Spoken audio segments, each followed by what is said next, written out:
Okay, good day. Welcome to our recorded video.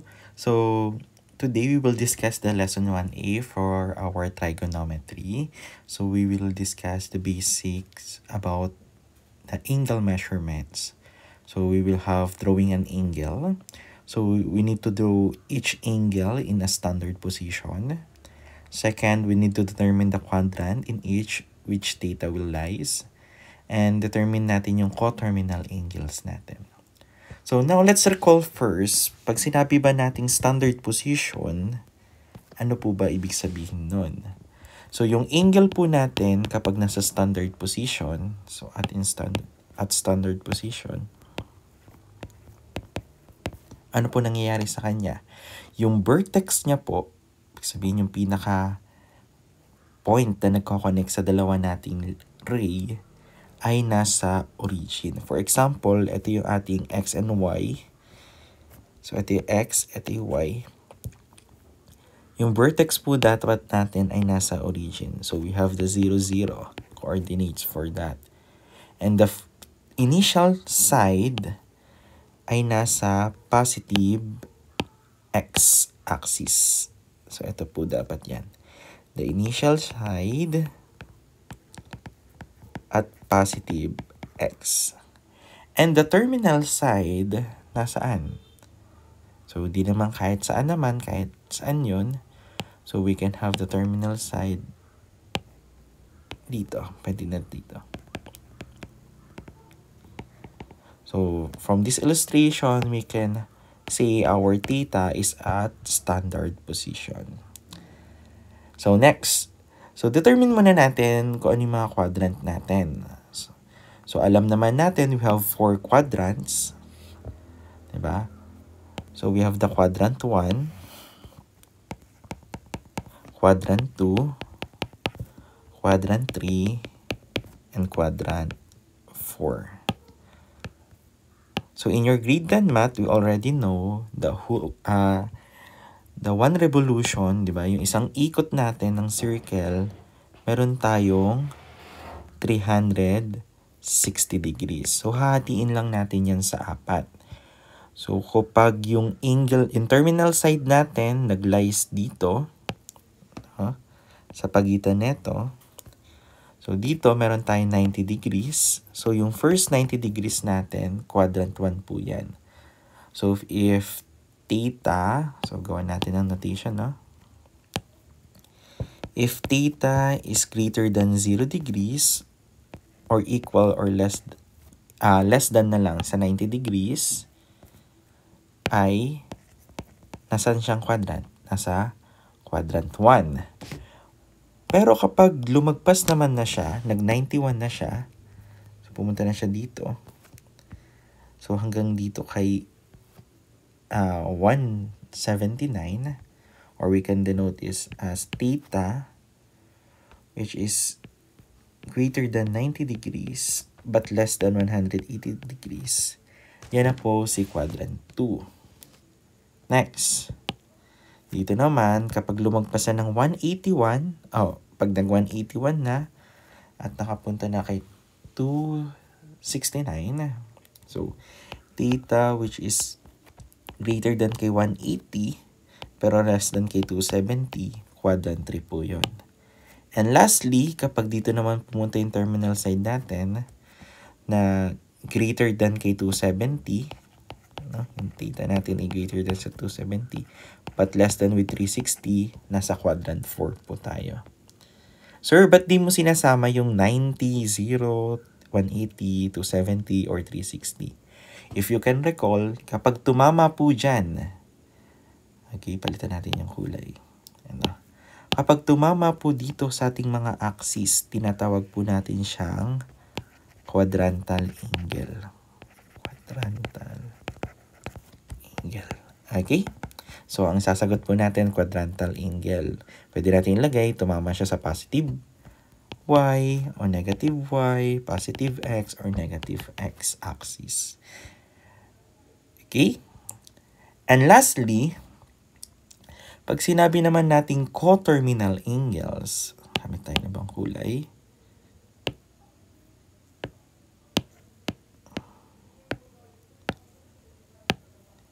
So, pag sinabi naman coterminal angles, so by its definition, let me write it first. Meron tayong two angles in standard position that have common terminal side. Okay? So, tinatawag natin siyang coterminal angles. Lagyan natin ng angles. So, paano po yun? For example, ito yung x and y natin. Nandito po yung initial natin. Gamit tayo ng initial. Ito yung initial natin. Then, nandito yung terminal side natin. 'Di ba?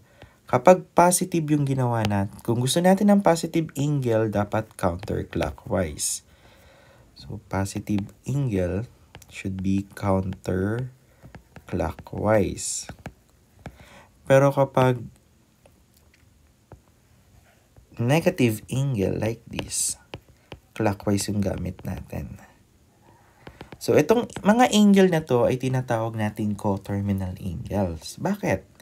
Kasi nagsishare sila sa isang terminal side. Okay? So, meron tayong positive theta and negative theta. And also, we can have a counterclockwise din. Pero, sobra naman siya like this. So, paikot na ganyan. Ayan. Yung angle na yan, so, gandahan lang natin. Ayan. So, simulan natin dito. Yung angle na color green na yan, yan. Positive angle din siya kasi counterclockwise siya. At coterminal angle din siya nung ating mga naunang angle na binigay. Okay? So, to know better, itong mga discussion natin for our basic angle measurement, let's answer the following given.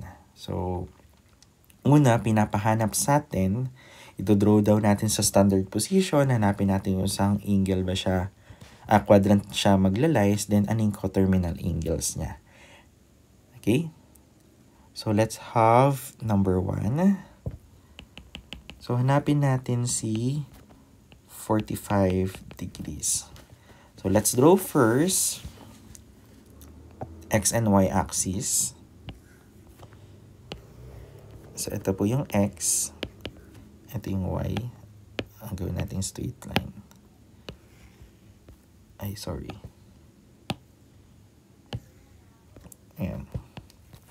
So, kung si 45 degrees, kung mapapansin nyo siya, half siya ni 90 o half ng ating right angle. Ano ba yung right angle natin? Di ba yun yung 90 degrees? So, pwede nating i-draw siya. Ang initial niya nandito. Pero yung terminal niya dapat nandito sa gitna nila. Okay? So, we can produce here a 90 degrees. Anong ginamit natin kanina? Color blue. Sorry. We can have a 45 degrees here. At kung mapapansin nyo, saan quadrant siya? Nasa quadrant at quadrant 1. Why? Because the theta is greater than 0 but less than 90 degrees. Next, aside from that, hanapin natin yung mga coterminal angles niya. Saan natin makikita yon? So, gumamit naman tayo ng paatras sa kanya or clockwise sa kanya in right term. So, kung ika-clockwise natin siya pa ganyan, ano makukuha natin? Okay, so may formula tayo dyan. For coterminal angles,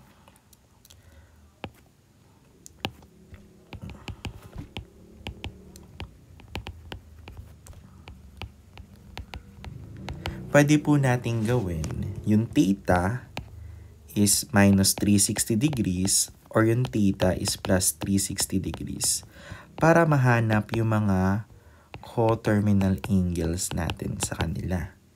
So, katulad ng ginawa natin sa red nating angle, di ba? Ano ito? So, kung nag-clockwise tayo, ibig sabihin yan, yung 45 degrees na meron tayo, binawasan natin yan ng 360 degrees. So, 45 minus 360 ay equal sa negative 315 degrees. So, this will be in negative 315 degrees. Okay? So, para lang maging magkakamukha yung magiging sagot natin, kunin din natin yung positive, no? Malay nyo, itanong sa atin, kapag positive naman yung greater than 360 yung itanong sa atin. So, kapag greater than 360, kung mapapansin nyo, ito yung gagamitin natin. Ibig sabihin, nakaikot na po siya ng isa, pa ganyan. So, yan yung color green. So, yung theta na yan, so 45 degrees plus 360 degrees. So, magiging 360 plus 45 is equal to 405 degrees. Okay? So, possible question natin kapag less than 360 ang tanong na coterminal angles niya, ito yung gagamitin natin yung formula. If less than 360 or if greater than 360, ito naman yung gagamitin natin yung formula. Okay? So, that's the answer for number 1. Next, number 2. Sorry for the interruption. Ang gagamitin naman natin ay negative 90. So, number 2, negative 90 naman. 90 degrees. So, let's do first the x and y axis. So, ito yung x, ito yung y. So, ito yung initial side natin. Then, yung terminal side natin. Saan mapupunta? So, we have negative. So, pag negative, please take note, no? If negative angle, negative theta, ito po ay clockwise. So, paikot po na pa ganyan siya. Okay? So, papunta po dito yung kanyang angle. Kung mapapansin nyo po, 90 yan. So, sasakto dapat siya dito sa negative y natin. Okay? So, this will be our angle na equal kay negative 90 degrees. So, draw din natin yung terminal side niya. Ayan. Okay? So, yung quadrant niya, nasan siya? At negative y-axis, or pwede natin sabihin na quadrantal angle siya. Sorry for the spelling, quadrantal.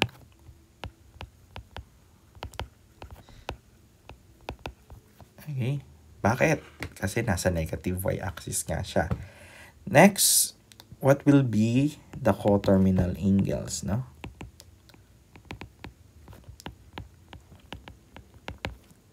So again, we have two formula. If we want less than 360 yung kailangan natin, anong gagawin natin? Theta minus 360 degrees. Kapag greater than naman 360 yung gusto natin makuha, ano kailangan natin? Theta plus 360 degrees. Okay?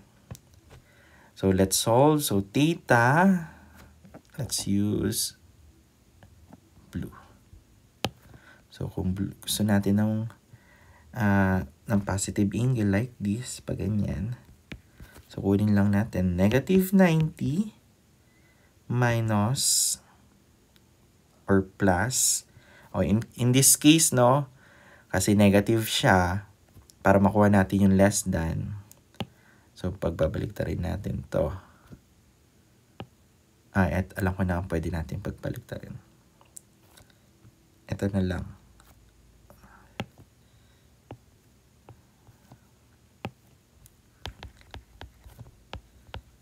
Please take note, itong formula na to kapag less than. At pag negative, if negative theta. So, magiging negative plus 60. Hindi na natin lagay negative theta. Negative na lang plus 60. Then, ito, minus 60. So, magiging negative 90 plus 360 degrees equal ngayon siya kay positive 270 degrees. So, itong theta na ito, itong 270 degrees. Next. Ito naman, ibig sabihin ng greater 360 yan, nagkaroon lang ng revolution. Sir, magiging negative yung value niyan. At least, ang point ko lang dito sa greater than 360, nagkaroon tayo ng isang revolution. Okay, gamit tayo ng other color. Ito gamitin natin. So, kapag greater than 360, ibig sabihin naka-isang revolution na siya, nadagdagan pa ng isa, pala pa ganito. Ayan. So, the pink color will be equal sa negative 90 minus 360 degrees ay equal sa negative 90 minus 360 is negative 450 degrees. Okay? So, from this illustration, ayan yung mga sagot natin. Okay, next number. So, let's have number 3. Tanong naman sa number 3.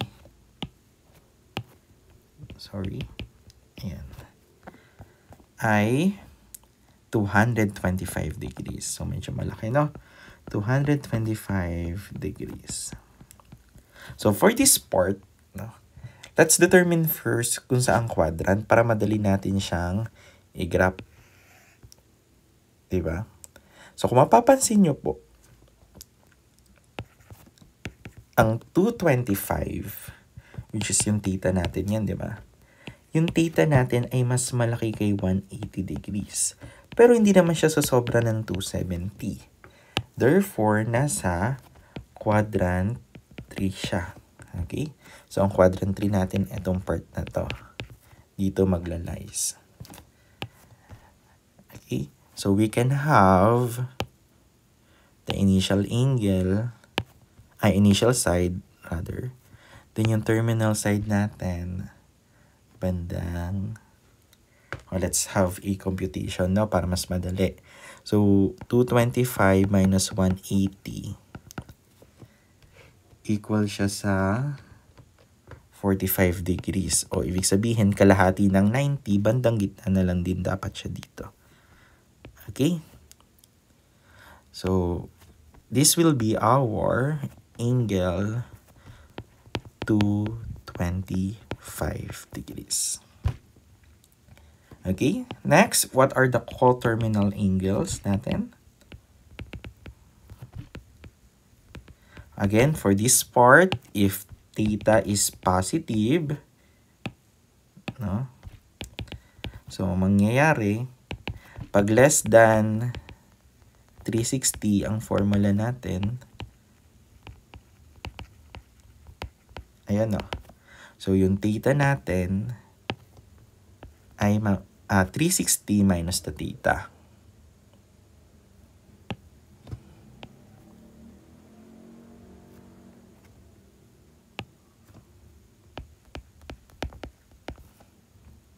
And ito na, greater than 360. So, 360 plus the theta. Okay, like in number 1. Mali yung symbol natin dito.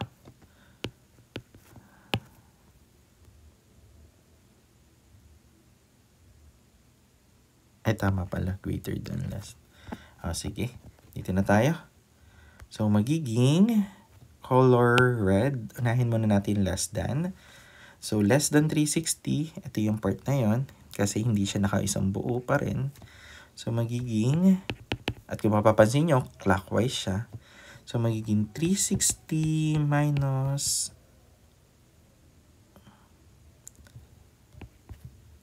225. Magiging 360 minus 225 is 135. But, please take note, dahil clockwise siya, magiging negative 135 degrees. Okay? Next. Another color, this one. So, greater than 360. So, 360 plus 225. Ibig sabihin, nakadalawang ikot na siya. Ay, nakaisang ikot na siya. So, ito yung unang ikot. Pangalawang ikot yung papunta dito. Okay, this theta is equal to 360 plus 225 is 585 degrees. Okay. And last for this video, 405 degrees. Kung mapapansin nyo po, si 405 degrees greater than 360 na siya. Okay, sorry for this. And number 4. 405 degrees. So, let's draw first yung Cartesian plane natin. Pero di pa kung mapapansin nyo to, sa Cartesian plane natin, hanggang 360 lang. So, try muna natin bawasan siya ng 360. Para mahanap din natin yung coterminal angles niya. Okay? Para yun yung magiging reference natin. So, 405 minus 360, ang magiging sagot natin ay equal kay 45 degrees. At kung matatandaan nyo, di ba naging sagot na nga natin si 405 kanina. Ayan. So, parang copy-paste lang din tayo. So, mangyayari, pag dinrawing po natin siya, ang standard, ang angle natin ay dito. Okay? Pero, ano nangyari sa kanya? Nakaikot na po siya ng ng isang 360. So, dapat pa ganyan yung ating angle. Okay? So, theta is equal to 405 for a while. Ayan. And, nalaman na nga natin yung isa niyang coterminal dahil binawas na nga natin. So, we can have this. Dito na lang. Itong part na to ay yun ay 45 degrees. At it lies at quadrant 1. No? Bakit? Kung titignan natin dito sa part na to, sa 45 degrees, ito ay theta is greater than 0 and less than 90 degrees. So, pwede naman po kayo gumamit na mas malaki, pero mas madali naman paliitin muna natin yung ating angle, or hanapin natin yung coterminal angle, saka natin alamin yung quadrant. So, isang tips din yon. And lastly, yung isa pang quadrant, no, paganto naman. So, mula dito, paganyan, pabalik. So, magiging 360 minus 405 degrees, kasi 405 yung gamit natin kanina, no? 60 minus 405, ay, baliktad pala to. 45 na lang yun. So, 405, minus 360 degrees. So, 405 minus 360,